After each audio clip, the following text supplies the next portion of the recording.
My name is Einar Benediktsson, and I am writing this to you, Sigrid, because you are the only person alive who might believe it, and because I am 67 years old this winter, and the cold has been settling into my chest again in a way that does not feel entirely like age.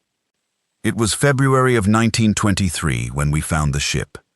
I have kept what I am about to tell you inside my ribs for 31 years, not because I thought no one would believe me. People in the North believe a great many things.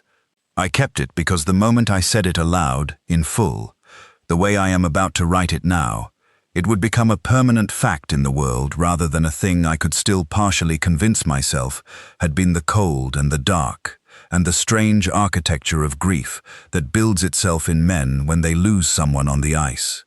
I cannot convince myself of that any longer. The book I took from the ice edge that morning is sitting on my desk as I write this, and it is still cold to the touch, Sigrid. After 31 years and every fireplace in this house, still cold. So I am writing it down. For you, because you asked me once, years ago, why I never went back to the sealing grounds after 1923, and I told you I had taken up coastal work and left it at that. You accepted that. You were kind enough not to push. But I am going to tell you the truth now, and I need you to understand that I am not a man given to exaggeration or to drink, and that everything I set down in these pages happened precisely as I describe it. I will tell you about Gunnar first, and then I will tell you about the ship. Gunnar Sigurdsson was 24 years old in February of 1923. He had been fishing since he was 11. Which in those days meant he was more experienced on the ice than most men twice his age.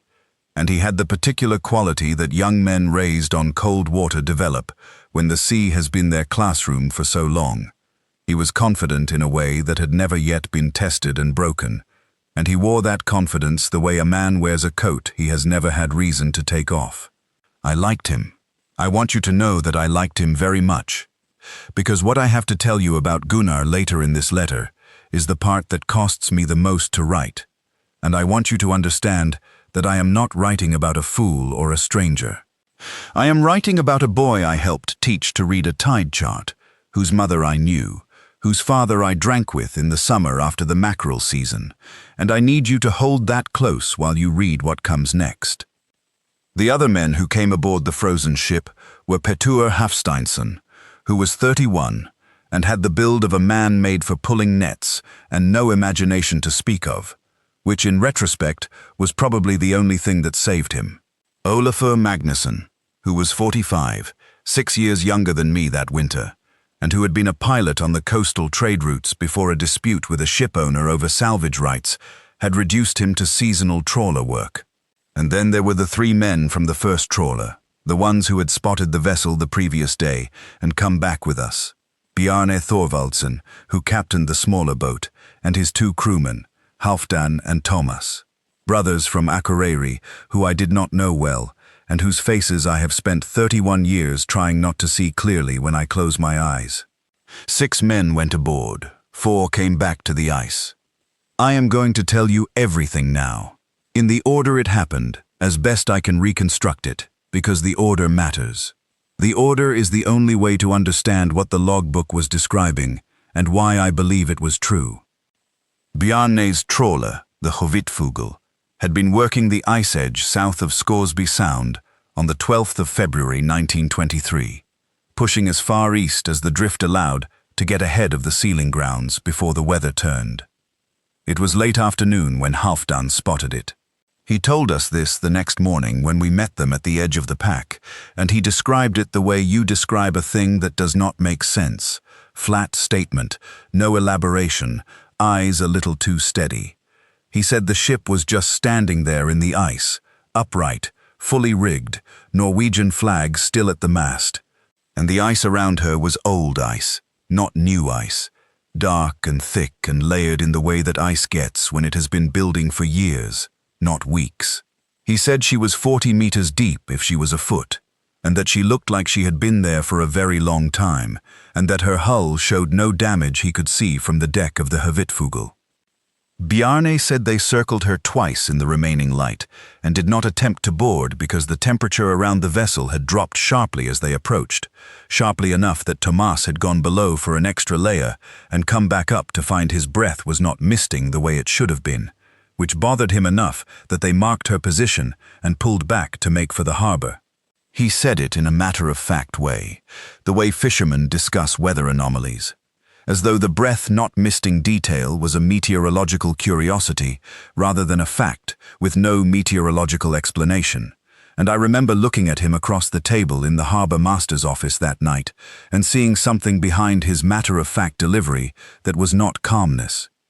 It was the face of a man who has decided, for reasons of self-preservation, to describe an extraordinary thing in the most ordinary language available to him.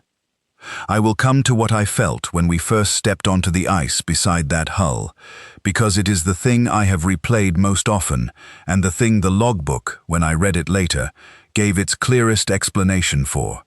But I need to tell you first about the morning we went out, and about the argument we had before anyone set foot on the ice. We met at the harbor at 5:30. It was still dark. The temperature was -18 on the dock, and the harbor master told us the drift had pushed another half-kilometer east overnight, but that the ice field was stable enough for a boarding party if we were careful about the surface cracks. Olafur had brought a full salvage kit: pry bars, rope, a hand drill for the ice, a block and tackle in case we needed to break through a frozen hatch.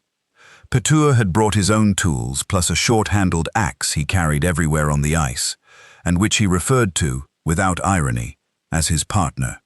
Gunnar had brought his notebook, because Gunnar was the kind of young man who kept a notebook, who wrote things down and believed the written record was the measure of a serious man. And that detail is something I want you to hold on to, Sigrid, because it matters later. The argument happened on the ice, not in the harbor, which meant we were already out there and committed before anyone said out loud what they were actually thinking. Olafur was first to speak plainly. He said the ship was the Nordlisset. He was nearly certain of it, a Norwegian sealing vessel out of Tromsø that had been listed as missing since the winter of 1919. He had done the math on the ice depth and arrived at a number that troubled him. He said if the ice was genuinely 40 meters deep at the hull, the ship had been frozen in since before the war, possibly long before, and that the condition of the rigging, as Bjarne described it, was impossible if that was true. He said the word impossible without raising his voice, and then he said that he thought we should make a full record of the vessel's position, condition, and identifying marks, file the report with the Maritime Authority in Reykjavik, and leave the ship in the ice. Gunnar disagreed. He said the rigging alone was worth more than any of us would earn in 2 full seasons, that the iron fittings could be salvaged for serious money, that a vessel that size likely had navigational instruments and charts aboard that a university would pay for, and that leaving it on the grounds of what amounted to a temperature anomaly was the kind of superstition that kept men poor.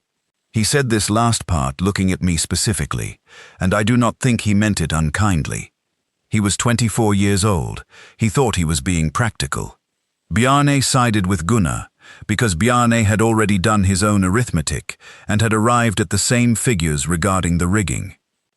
Halfdan and Tomas said nothing, which I read at the time as indifference, but which I now believe was something closer to a preference not to return that they lacked the language to express. I told them what I knew. I am going to tell you what I knew, Sigrid, so that you understand that I was not working from ignorance when I urged them to turn back. I had met a Greenlandic trader in Angmagssalik in the autumn of 1921, a man named Abelson who ran dried goods and lamp oil between the East Coast settlements and spoke excellent Icelandic and some Norwegian. We spent 2 evenings drinking and talking, the way men do in the far north when the darkness and the cold make strangers into temporary intimates, and he told me, among other things, about what the Greenlandic hunters called the one beneath the ledge. He was not frightened when he told me. He described it the way a sensible man describes a dangerous reef, as a fact of the geography that demanded respect and navigation rather than exploration. He said that certain areas of the pack ice, particularly around the deep water channels where the warm Atlantic current ran under the cold Arctic surface, were regarded as territories rather than open water. He said that some fishing crews, over generations, had learned that if they left a portion, a specific and agreed-upon portion, of their catch in a specific location in the water below their hull, they were permitted to work those grounds without incident. He used the word incident in the careful way that people use a mild word for a severe thing. He said the arrangement was old, older than the settlements, older than the hunters' records, old in the way that certain geological features of the coast were old. Not historical, but geological, present before the human concept of a beginning. I told him I had heard nothing like this from any Icelandic or Norwegian fishermen. He said that was because the men who learned of it were not in the habit of discussing it, and that the men who did not learn of it generally did not survive long enough to develop the habit. He said it without drama. He finished his drink and we talked about other things. I thought about that conversation often in the following 2 years. The way you think about a thing that lodges in a part of the mind that does not feel entirely rational. I had not shared it with anyone. Standing on the ice in front of that frozen ship in the dark of a February morning, with the cold already beginning to feel wrong in a way I could not yet articulate, I shared it with Gunnar and Olafur and Bjarne and the brothers. Gunnar said, "Old men's stories to keep younger men off the good fishing grounds," and he started walking toward the hull. I could not stop him. I want you to understand that. He was 24, and he believed what he believed, and he was already moving, and the other men, Bjarne and Petur, and even Olafur, after a moment's hesitation, followed him, because that is what men do on the ice, when one man begins to move with confidence. I followed too, because the alternative was to stand alone on the ice field watching them go, and whatever was aboard that ship, I did not want to be the only man left outside it if the other 5 encountered something they could not manage. This is the first thing I need you to understand about what happened. I went aboard. I want to be precise about the approach to the hull, because the sensation I am about to describe is the thing I have never been able to adequately explain to myself, and it is the thing the logbook, when I read it, addressed with a specificity that made my hands shake. The Nordlisette, if that is what she was, sat in a plate of ice that rose approximately 3 meters above the surface of the surrounding pack. The ice beneath her was the dark blue-gray color that means old, compressed ice, the kind that has been building season over season until it is almost structural, almost geological in the way it behaves. The hull was wood, not iron, which made the preservation even harder to account for, and the wood was dark with age and sealed in ice but not damaged by it. There were no stress fractures in the hull planking that I could see, no hogging, no deformation. She sat as level and sound as the day she was launched, and she had been there, by the evidence of the ice, for a very long time. The cold changed at approximately 15 meters from the hull. I noticed it first as pressure, which is not the right word but is the closest one I have. Not the sharp cold of open Arctic air, which is a cold that hits the skin and the sinuses and announces itself immediately. This was a cold that came from inside, from the sternum outward, as though the temperature of the air itself was less relevant than the temperature of whatever the air was conducting. My hands, inside heavy wool gloves and oilskin mitts, ached in a way that had nothing to do with the wind. The ache moved toward my elbows.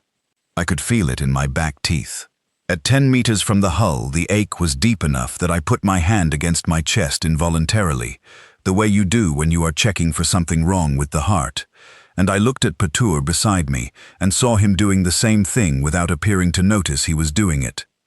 We had all stopped breathing vapor, not all at once, and not at the same distance.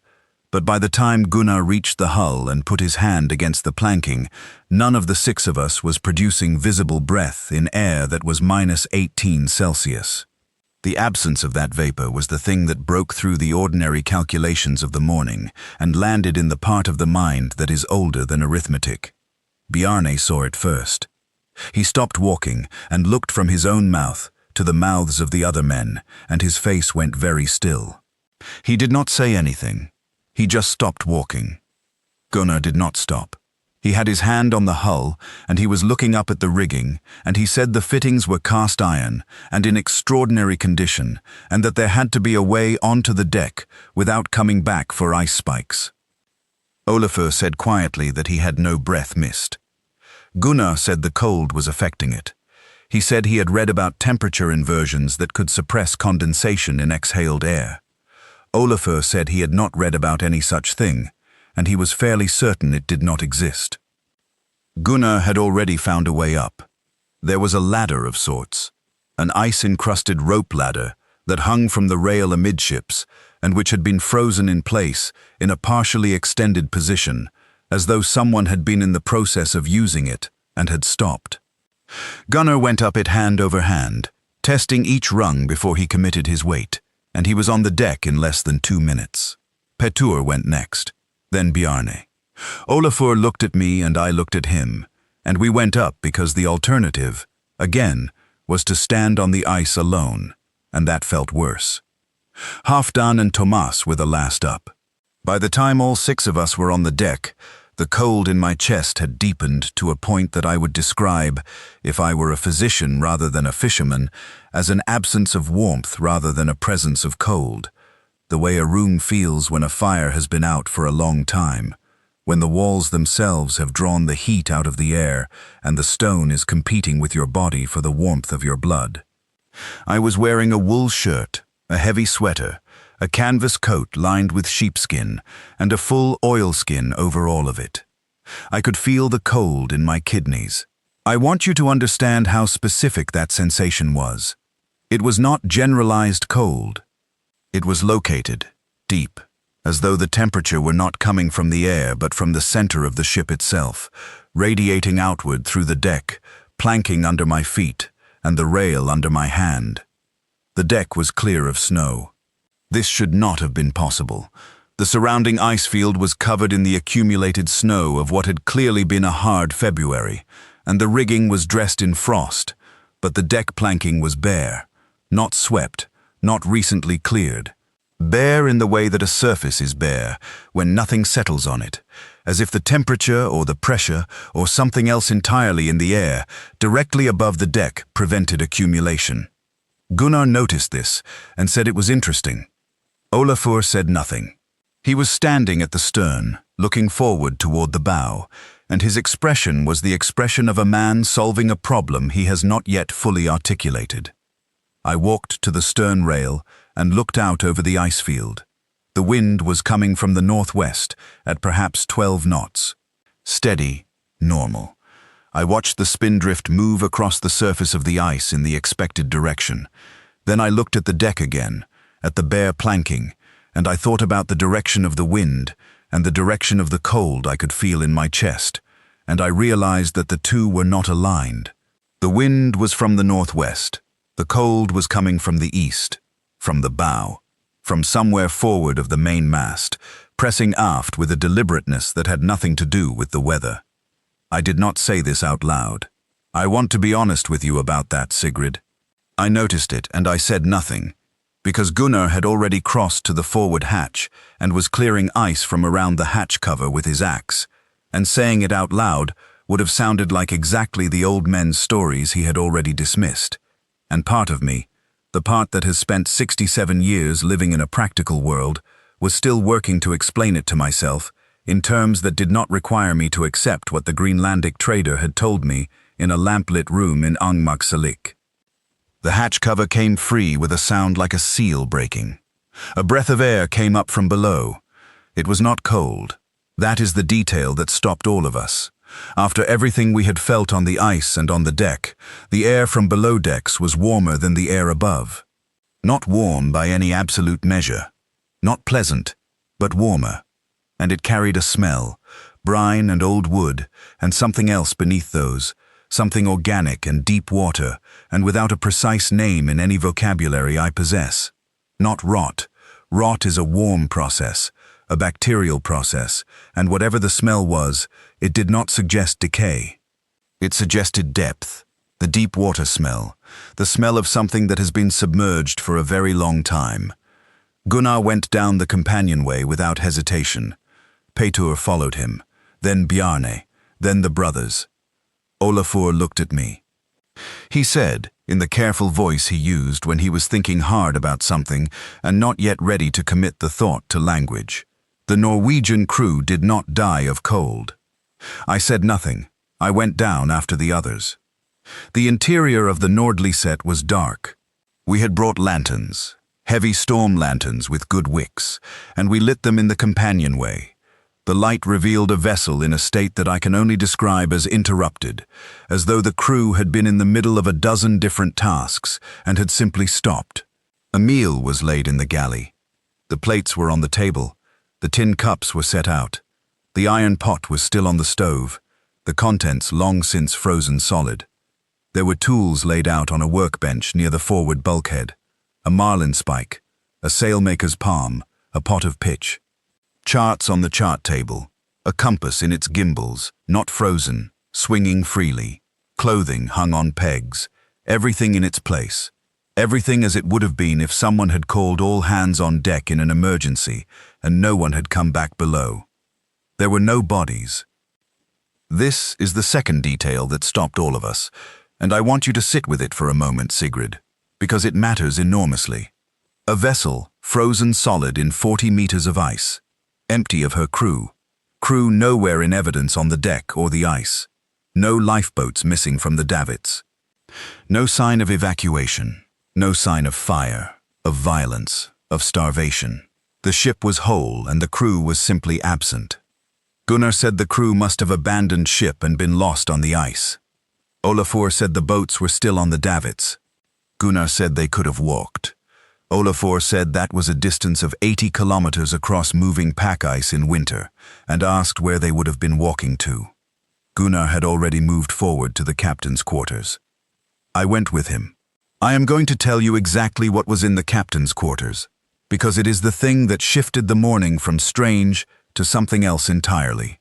The captain's quarters were at the stern, which meant they were farthest from the bow, farthest from whatever was producing the cold that pressed steadily aft across the deck above our heads.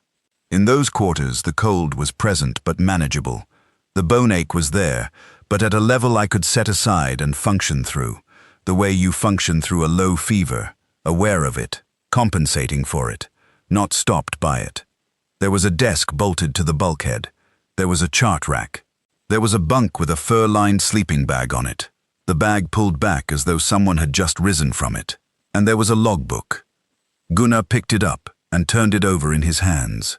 He opened it to the first page and read the ship's name, the date of registry, the captain's name. He said, Nordlyset. Tromsø Registry, Captain Henrik Fagerland. He turned pages. He was looking for the last entry, the way salvage men always look for the last entry, because the last entry tells you when the vessel went down, and therefore how long it has been on the seabed or the ice, which tells you what is likely still salvageable and what is not. He found it. He read it. He closed the book. He stood there for a moment, holding the book with both hands and looking at the cover of it. I said, "What does it say?" He handed me the book without answering. I am going to tell you what I read, as exactly as I can reconstruct it from memory and from the time I have spent with the book in the 31 years since, because this is the heart of everything. The logbook covered 3 winters. The first entries were from the winter of 1916, which was the first season the Nordlyset had worked these particular grounds under Captain Fagerland. The early entries were ordinary: weather, position, catch weights, crew health, navigational notes. Fagerland wrote in a clear, practiced hand, small and even, the hand of a man who had kept records for a long time. Somewhere in the middle of that first winter, the entries changed, not in content initially, not in the information recorded, but in a quality of attention, as though Fagerland had begun noticing something he did not yet have a framework for. He wrote about the catch, which was exceptional in a particular zone of the grounds, a zone he marked on his chart with a circle and a notation, favored water. He wrote about the temperature anomalies in that zone, The way the cold was different there, more localized, more directional. He wrote about the sound. I want to stop here and tell you about the sound, because the logbook describes it in a way that I did not have language for when I first heard it on the ice, but which the logbook gave me retroactively, and the correspondence between Fagerland's description and my own experience is not a coincidence I am willing to attribute to suggestion. Fagerland wrote that in the favored water zone, on certain nights when the conditions were right, the crew heard a sound from beneath the hull. He described it as low, felt in the chest more than heard through the ears, oscillating, rhythmic, and unlike any marine animal sound he had recorded in 30 years of working northern water. He wrote that it began as a vibration in the hull planking, something that could be felt through boot soles on the deck, and intensified until it was audible, a low, sustained tone with a quality he described as deliberate. He underlined the word deliberate. He wrote that the ship's cook, a man named Håkon, said it sounded like someone knocking on a door from a great depth, very slowly and with enormous patience. He wrote that he believed the cook was correct. The entries for the second winter of 1917 began with something that would have read as a casual notation if I had not already been standing on the frozen deck of the Nordliset in 1923, reading it in the grip of a cold that had no meteorological explanation. Fagerland wrote that the previous owners of the Nordliset, men he had bought her from in 1914, had passed on what he described as a practice associated with the favored water. He gave the practice one paragraph, stated plainly and without elaboration, the way you describe something that has become routine. At the end of each week of working the favored grounds, a specific weight of catch, he gave the amount as 1/8 of the week's total by volume, was to be placed in sealed barrels in the forward hold compartment beneath the waterline and left there for the duration of the season's work on those grounds. The compartment was the one nearest the bow. It was not to be opened once loaded. When the Nordliset left the grounds for the last time each season, the compartment was to be opened to the sea via a valve in the lower hull, the contents released directly into the water below, and the valve resealed. Fagerland wrote, "I am a practical man, and I do not assign agency to the arrangement, but the catch has been extraordinary for 2 seasons, in waters where other vessels have found nothing, and I see no reason to discontinue what I have been unable to explain." The entries for 1917 were otherwise unremarkable. The catch was again exceptional. The sound came again on 2 occasions. Fagerland noted it, measured its duration by pocket watch, 11 minutes on the first occasion and 17 on the second, and went back to his catch weights. The entries for 1918 began in the same steady hand, and then, in late January of 1918, the hand changed. Not suddenly, gradually. Over the course of perhaps a dozen entries, the writing grew larger. Not larger in the way of a man writing with cold, stiff fingers, which makes writing smaller and more cramped, but larger in the way of a man who is pressing harder on the page, whose control of the instrument is becoming something less than precise, whose thoughts are arriving faster than the act of writing can contain them. By February, the letters were 2, sometimes 3 times the size of the early entries. The sentences were shorter, the entries were more frequent. 3 in a single day, on the 14th of February. I am going to tell you what those last entries said, Sigrid, as closely as I can reconstruct them, because I have read them many times, and I believe I have them almost verbatim. February 10th. The sound has not stopped in 4 days. It is no longer a weekly occurrence. It comes now in the hours before dawn, sustained for 2 and 3 hours at a time, and last night it was present for the full night watch. Håkon has refused to sleep in the forward berth. 3 of the men have moved their hammocks aft. The catch compartment has been loaded since the 6th. We are not due to leave the grounds for another 9 days. February 12th. Spoke with Svensson about the compartment. He asked how full it was. I told him it was loaded to the required proportion. He asked if I was certain of the proportion. I am certain. I have kept exact records since we first worked these grounds. The arrangement has never required more than the agreed portion. February 13th. The cold has come aboard. This is the only way I know to describe it. The air temperature by my thermometer is no colder than yesterday, but the cold that I can feel below the thermometer's measure has moved from the water to the hull, from the hull to the forward compartments, and last night I could feel it as far aft as the galley. The men feel it too. No one has said the word. No one needs to. February 14th. First entry. We gave it the agreed portion before the season end. I do not understand what else it requires. February 14th. Second entry. Svensson has gone below to check the valve. I ordered him not to. He went anyway. He has not come back up. February 14th. Third entry. The letters almost filling the page, each one the size of a thumb. We gave it the agreed portion, and it still came aboard. That was the last entry. I closed the book and looked at Gunnar. He was looking at me with an expression that I had not seen on his face before.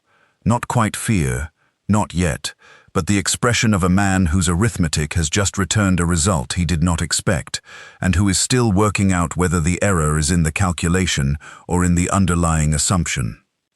I said, "We need to leave this vessel now." Gunnar said nothing. I said it again. I said we needed to take nothing, touch nothing else, and get back down the rope ladder and off the ice. Olafur, who had come forward and was standing in the doorway of the captain's quarters, said that he agreed with me, and that he had noticed the cold intensifying while we had been below, and that it was coming from forward. This is the point in what I am telling you where I need to be very careful to describe what happened in the order in which it happened, Sigrid, because the order determines what I might have done differently, and that question is one I have spent 31 years returning to. Petur and the brothers, Halfdan and Tomas, had gone forward. While Gunnar and I and Olafur had been in the captain's quarters reading the logbook, the three of them had gone forward through the crew quarters, through the galley, to the forward hold. They had gone to assess it for salvage, because that is what practical men do when they are on an abandoned vessel, even an impossible one. They had taken their lanterns with them. We had not heard them moving, because the cold and the thickness of the hull made the ship very quiet, the way cold makes everything quiet, damping resonance and vibration, absorbing sound. When Olafur said the word forward, and we all turned, the cold from that direction was unmistakable. Not intensified, not worse. Unmistakable. There was a line, and I am using this word precisely, a line in the air of the main companionway, at roughly the position of the second crew berth, forward of which the cold was of a completely different quality. Behind that line, in the aft section, the cold was the deep boneache I had felt since boarding. Forward of that line, the air itself was different. I took one step across it, and the difference hit me in the chest like a thrown weight, not pain exactly. The opposite of warmth, the way an absence can be felt as a physical pressure rather than merely as nothing. I took one step back. Olafur had not crossed the line. He was standing at the aft side of it, watching me, and his face was doing something careful and deliberate, the way faces do when the mind is very fully engaged in not producing the expression that would come naturally. Gunnar had crossed it. He was standing 2 meters forward of the line with his lantern raised, looking toward the forward hold. I said his name. He turned. His face was normal, alert. He said Petur and the brothers had gone down into the hold and had not come back up, and we needed to check on them.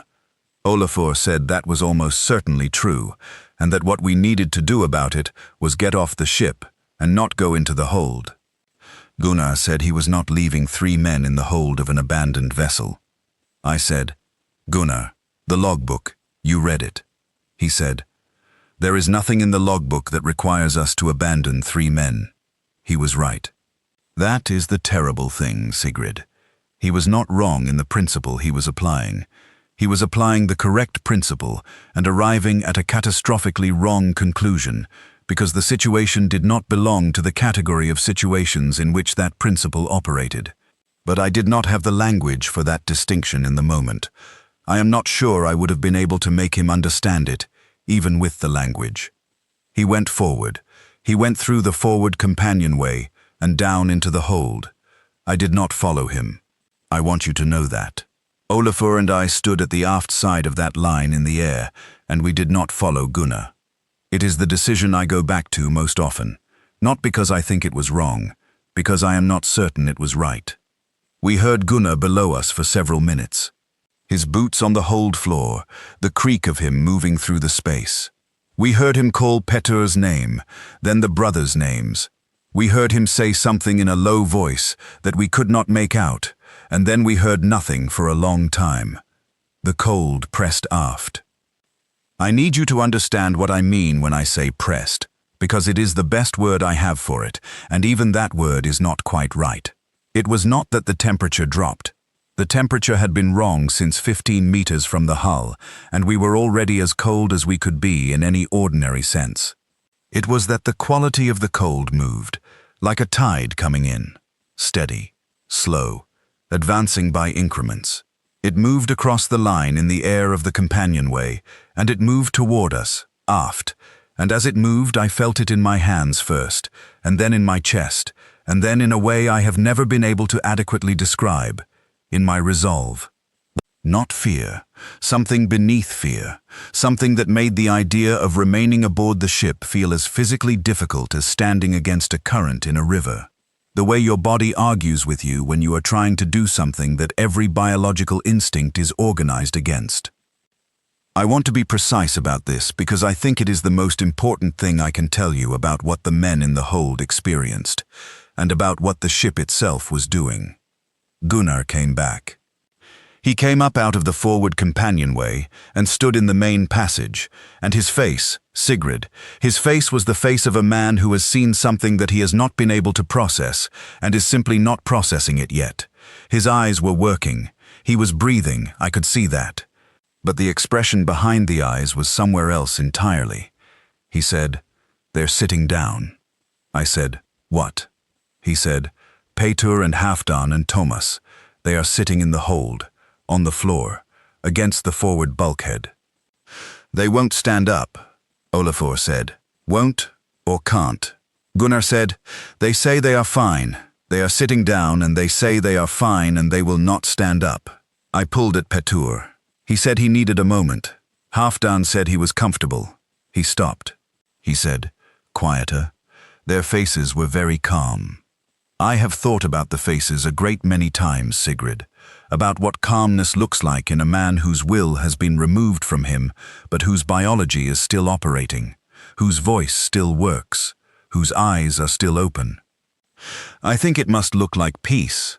I think it must look like a man resting after a long effort, finally allowed to stop. I think it must look almost kind, in the way that certain terrible things, once they have settled around a person completely, present as a kind of relief from the effort of resistance. The cold moved another meter aft. I put my hand on Gunnar's arm, and I pulled, not roughly, firmly, the way you pull a child who has stopped at something dangerous. I said, "They are not fine." "And we cannot bring them out," he said. "We have to go back for them." I said, "Gunnar, listen to me. We cannot bring them out." The cold moved again.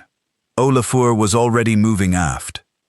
He had heard everything Gunnar said, and he had made his calculation, the one I had made and the one that cost me sleep for 31 years, the calculation that says 3 men sitting calmly against a bulkhead in a hold where the cold is advancing are 3 men you cannot carry, 3 men who will not resist, 3 men who have become part of the ship's inventory, and that the only thing the 4 remaining men can accomplish by staying is to increase the inventory by 4. I will not dress it up, Sigrid. That is what the calculation was. Those are the terms of it. Bjarne, who had been in the captain's quarters with us and had heard everything, was already at the rope ladder when Olafur reached the deck. I had Gunnar by the arm and he was walking, but not of his own decision. He was walking because I was moving, and his body was coming with me, without the participation of his will, the way a man walks in the first stages of very deep cold, before hypothermia stops the walking, mechanically and without intent. His eyes were forward, toward the bow. We went over the rail and down the rope ladder and onto the ice. The four of us stood on the ice beside the hull of the Nordlyset, and we did not speak for a long time. The wind was still from the northwest at 12 knots. The spindrift still moved across the ice in the expected direction. The cold in my chest was beginning to lift, very slowly, the way the ache of cold water leaves your hands when you bring them into a warm room. Not immediately, but in the order it arrived. The hands first, then the wrists, then the arms, then the deep central places. Bjarne said we had to get off the ice field. Gunnar said he needed to go back. Olafur said no. No, said Olafur. Not argued, not negotiated. Said the way a man states a physical fact. Gunnar said Petur's name, and then the brothers' names, and then he stopped talking. He looked at the hull of the Nordlyset, and then he turned, and he walked south toward where our boats were moored, and the rest of us walked after him, and none of us looked back at the ship except me, and that was only once. I looked back once. From approximately 40 meters, the distance at which I had first felt the cold change on the approach. The ship sat in its ice, the way it had sat in it for God knows how many years before we found it. Upright, rigged, the flag at the mast, the deck bare of snow, nothing moving. And the cold from the bow, which I could still faintly feel at 40 meters as a deep ache in my back teeth, was steady and constant, and coming from somewhere very far below the waterline, advancing by increments across the ice in a way that the 12-knot northwest wind did not affect in any direction. I turned and walked south, and I did not look back again. There is something I have not told you yet, Sigrid, and it is the thing that makes the end of this letter the most difficult part to write. When we reached the ice edge and the boats, Gunnar sat down in the bow of Bjarne's Hvitfugl and stared at the middle distance for most of the return journey to harbor. Bjarne brought him hot tea from the galley box, and Gunnar drank it without appearing to notice it. Olafur sat in the stern and looked at the water. I sat amidships, and I had the logbook in my coat. I had picked it up. In the captain's quarters, while Gunnar was reading the last entries, and while his attention was on the final pages, I had put the logbook inside my coat, not as a conscious decision, not as a deliberate action I planned, but the way you pick up an object you are looking at, without intending to take it. I had put it inside my coat, and I had forgotten I had it, until I felt its weight against my ribs when I sat down in the boat, and by then we were moving, and I did not say anything about it. At the ice edge, on the walk from the hull to the boats, Gunnar had been carrying the logbook. He had taken it from the captain's quarters himself before we went below to check on the men in the hold. He had been carrying it through everything that followed, and somewhere in the process of getting off the ship and down the ladder and onto the ice, somewhere in the walk from the hull to the ice edge, he had set it down. I do not know at what point. I do not know if he did it deliberately, or if it simply left his hands the way things leave the hands of men in shock. I know that when we were 40 meters from the hull and I looked back, I could see something small and dark lying on the ice between us and the ship, roughly at the boundary of the cold. We had walked away from the logbook, all of us except me, because I had picked it up in the captain's quarters without registering that I had done so, and I had it in my coat, and I said nothing about it in the boat. The reason I said nothing is the reason I have said nothing about it for 31 years, and it is the reason I am confessing it to you now, in this letter, which you are free to burn or keep as you see fit. The logbook was the evidence. It was the only evidence. Without it, what the four of us had experienced on that ship was unverifiable, attributable to cold and darkness and suggestion, and the particular madness that the Arctic can produce in men who have spent too long on the ice. With it, the account had a spine. Fagerland's 3 winters of entries. The record of the arrangement, the final entries in the enormous handwriting, the last line. I kept it because I believed it might explain what happened to the men in the hold, to Petur, and to Halfdan, and to Tomas, in a way that a maritime inquiry would not simply dismiss as exposure or accident. I told myself that at the time, and I do not think it was entirely untrue. I also kept it because I did not want to set it back on the ice. I did not want to put it back in the territory of whatever the Nordlyset owed a debt to. I had read those entries, and I had a primitive and unreasonable conviction, unreasonable in retrospect by any standard I can apply to it, that the logbook was evidence of the arrangement, and that the arrangement was the thing that mattered, and that the logbook was safer with me than on the ice. I also want to tell you that holding the logbook in my coat during the return journey to harbor, the cold it carried against my ribs was real, not metaphorical, not psychological. The book was cold the way ice is cold, the way a stone from a riverbed is cold, with the cold of something that has been in deep proximity to a very low temperature for a very long time. I kept my arm pressed to my side during the boat ride, and I could feel that cold against my ribs for the entire 2 hours it took us to reach harbor, and it did not warm with the heat of my body, and it has not warmed in 31 years. The book is cold on my desk as I write this. We filed a report, a coastal report, not a full maritime inquiry. Bjarne filed it in the harbor master's office the following morning.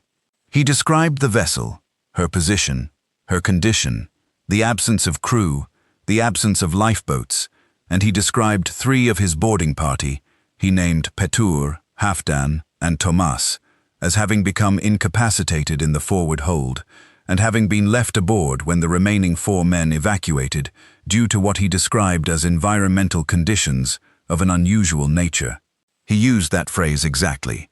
Environmental conditions of an unusual nature. The harbor master asked him what that meant, and Bjarne said he was not a scientist and could not be more specific. A Coast Guard cutter went out to the position 2 days later. They found no vessel. The ice field at the reported position was unbroken. No ship, no evidence that anything had ever been frozen at that location. The ice was seamless and undisturbed, dark blue-gray and old, as though it had been building there, season on season, for many years without interruption. 3 men were listed as missing at sea. Gunnar did not work the sealing grounds again after 1923. He took inland work for several years, and then moved to the east of the island and became a farmer, which seemed to me at the time like a man putting as much land between himself and the ocean as the geography would allow. I saw him twice more in my life.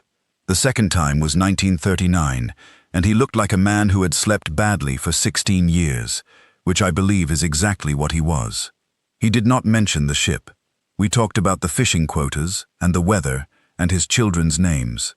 When I left him, I shook his hand and held it for a moment, and I think we both understood that we were not going to speak of it, that it would remain a thing that had happened to both of us in the same winter, and that would never be discussed between us. He died in 1947. His wife wrote to me. She said the cause was a heart condition, which I accepted. Olafur went back to the coastal trade routes. The last I heard of him, around 1935, he was running supplies between the eastern settlements, and had never spoken of the Nordlyset to anyone. Bjarne continued to fish the sealing grounds, but by his own account, which came to me second-hand through the harbor community, he never again approached the zone he had described in his report. He always gave it a wide berth. He did not need to know where the boundary was. He could feel it, he said, the change in the cold. I am going to tell you about the hold now, Sigrid, the part I have not told you yet, because Gunnar described it to me, and I have been carrying his description as carefully as I have carried the book.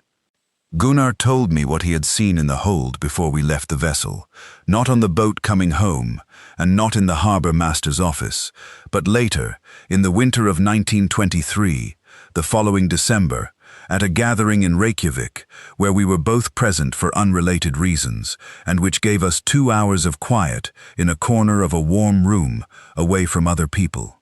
He had drunk enough to talk, and I was sober enough to listen.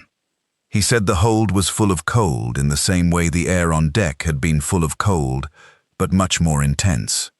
He said it felt like walking into water, not a temperature but a medium, as though the air in the hold was a different substance than ordinary air, denser, with resistance in it. He said the lantern light flattened in it, did not reach as far as lantern light should have reached, as though the cold was absorbing it. He said Petur and the brothers were sitting against the forward bulkhead on the port side of the hold, all three of them, their backs against the planking, their lanterns set on the deck in front of them. He said they were calm, the way he had described them to us. He said their faces were in repose, not unconscious, not panicked, not suffering, resting. He said Tomas's eyes were open and tracking, that he was clearly awake, that when Gunnar put his hand on Tomas's arm and told him they needed to go, Tomas looked at him and said he was comfortable and that he would come up in a little while. Gunnar said the thing in the forward part of the hold was the reason he did not push further to get them out. He did not describe it directly. He is not a man who describes things directly, which is part of why I trusted his account. He described its effects.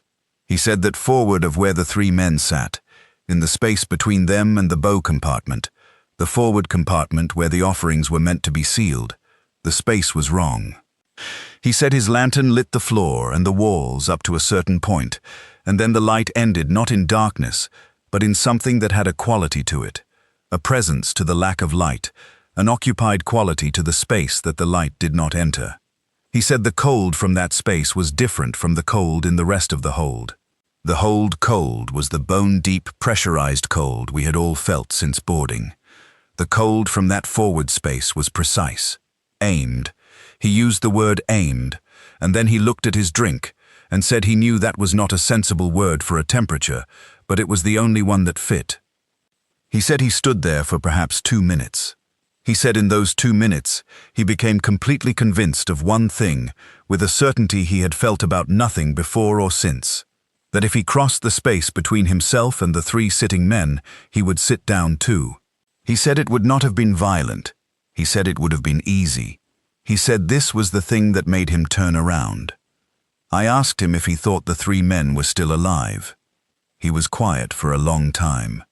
He said he thought they had been alive when he saw them. He said he did not think they had suffered.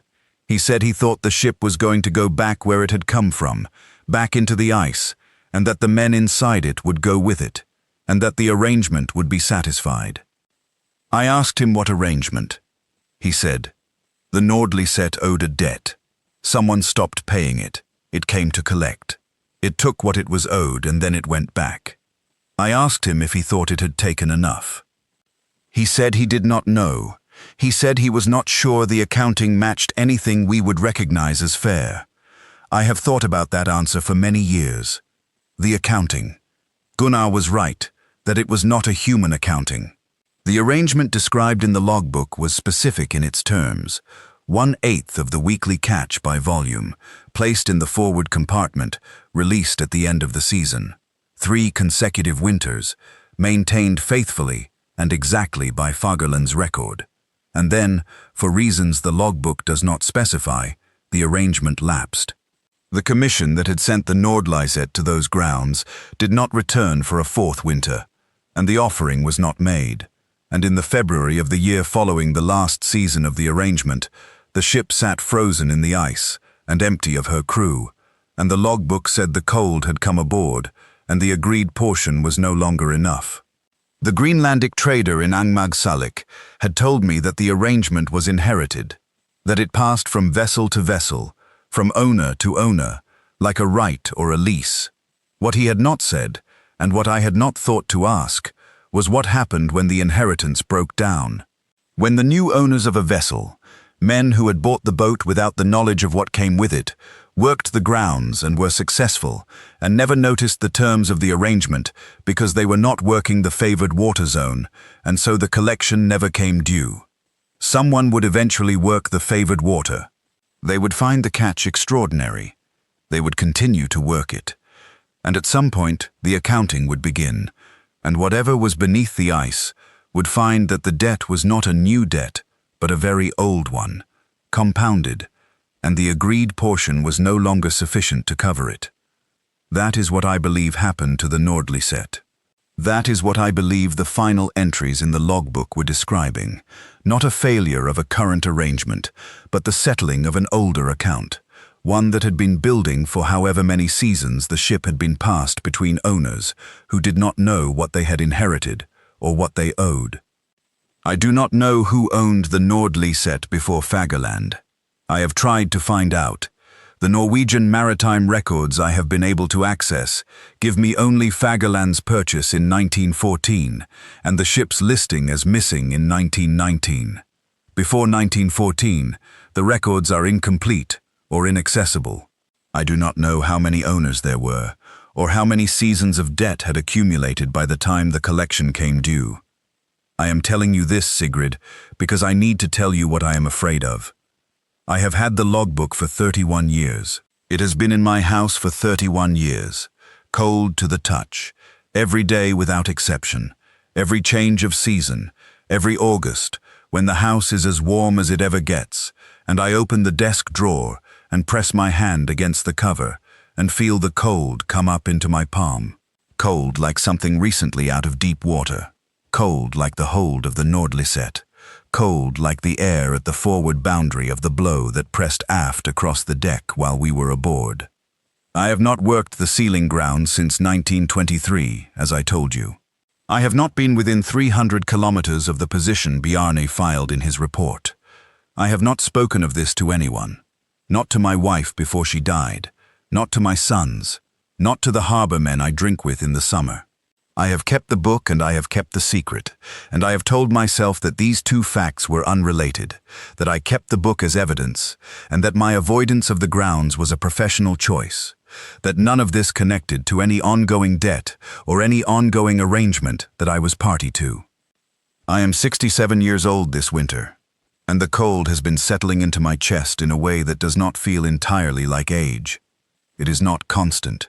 It is not the bone ache I felt on the Nordlyset, not yet. It is deeper than ordinary cold, deeper than the February frost I have been breathing for 67 winters. It is located in a way that ordinary cold is not located, and it has been moving, very slowly, the way the cold on the deck of that ship moved aft across the boards.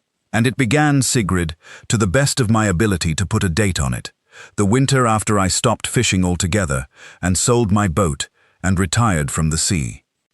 I do not know what the accounting looks like. I do not know if holding the logbook for 31 years constitutes a participation in an arrangement I did not enter knowingly.